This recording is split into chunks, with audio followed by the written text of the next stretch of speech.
Yan. Yung sapal. Ang dami, di ba? Pwede nga itong pang ano sa soil, pero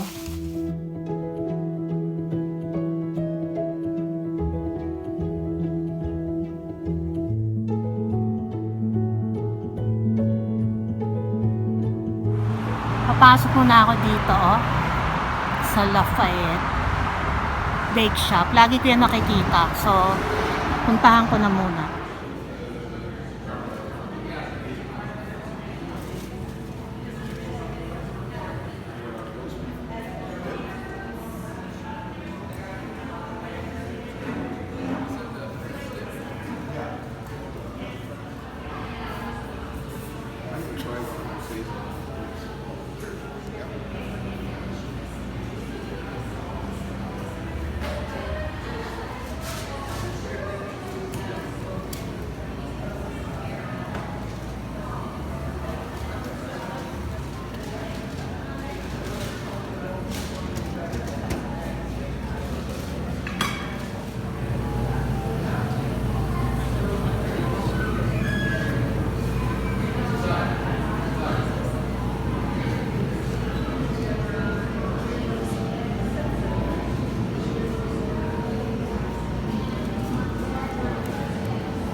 So, ayan. Nag-try lang ako ng isang bakery item nila kasi pamasarap yung merengue. Grabe. Kaya lang $10 at saka ang dami. Hindi pwede kundi hindi ko titigilan. Okay, gugon na kami. Ayan. So, syempre, after ng New Year, marami tayong excess na fruits. Ayan. So, nakagawa na ako ng ito konti. So, meron na tong orange, apple, celery, carrots, at bawang. So, meron pa ako. Marami kasi akong apples. So, gagawa ako uli. Transfer ko lang dito sa pichel.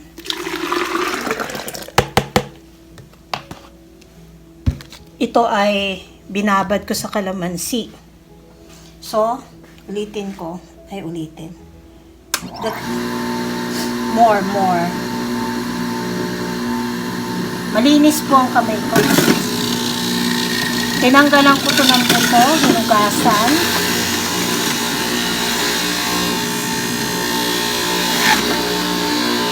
Luma na itong namin juicer, pero okay pa naman.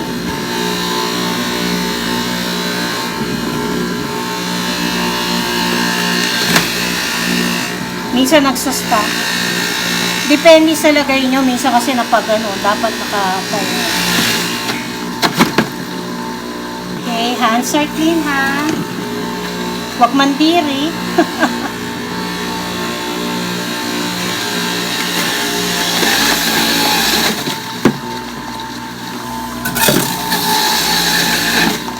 Carrots.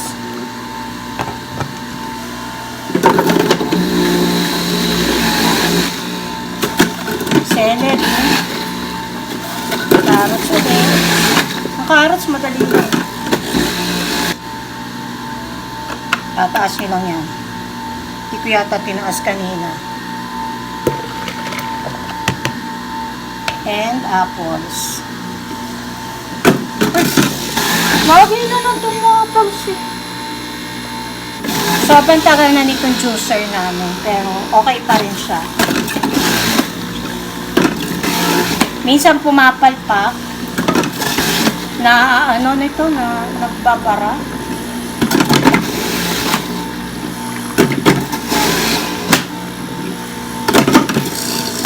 Ayan.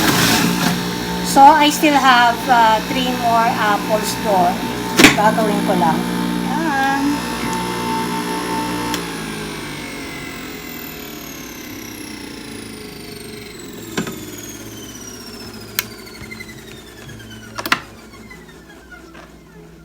No, marami din ako nagawa, Diba? Oops, apaw. Lalagyan ko niyan si husband na baon niya. Tapos ito ay tatanggalin ko lang to. Ayan o. Daming linisin. Pero, meron kasi nagturo sa akin na friend ko, shout out kay Marion, na yung ganito, nilalagyan na ng plastic para dun na, hindi yung lilinisin mo pa ng pagka ano-ano, diba? So, yan. Para hindi kayo masyado mahirapang maglinis.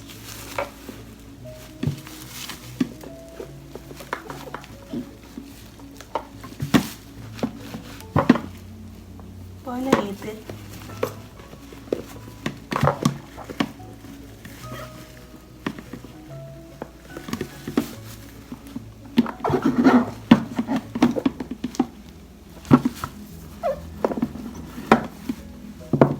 Yan. Yung sapal. Ang dami, di ba? Pwede nga itong pang ano sa soil, pero hindi na muna kami maggaganon. So, yun ang aking juicing for today.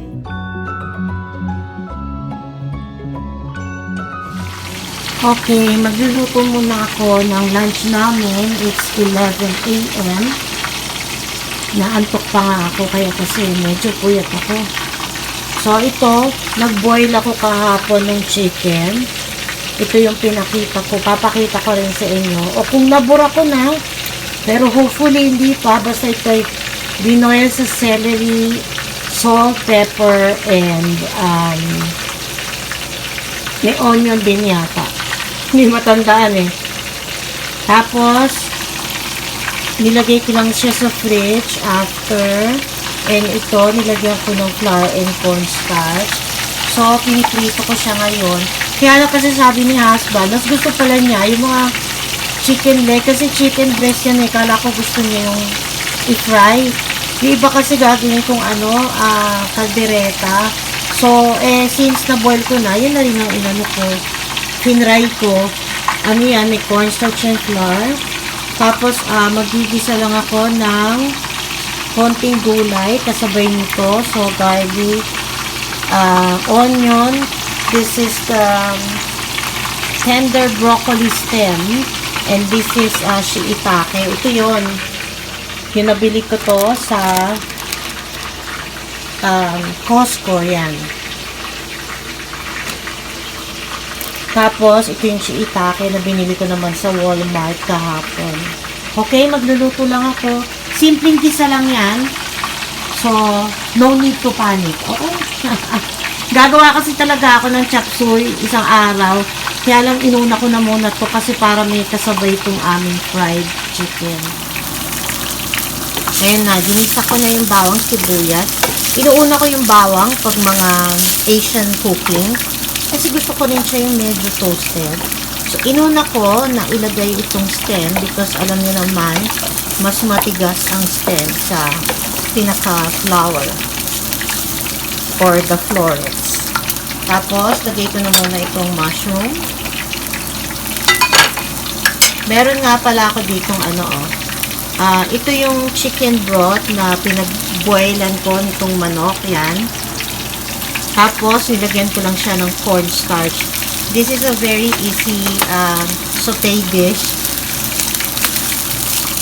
Unahin nyo lang kung matigas yung mga stems o kung ano ang matigas na gulay, yun ang uunahin. Ang mushroom, sandali lang naman yan. Kaya lang, inuna ko na siya kesa dito. Okay? Okay, my gulay is ready. Nilagyan ko to ng sesame oil, a little soy sauce, tapos half of the chicken broth, or chicken cube, I mean. Tapos ilagyan ko ng konting sugar kasi medyo umalot siya. Okay, yun lang. At malapit nang matapos ang aking chicken, fried chicken.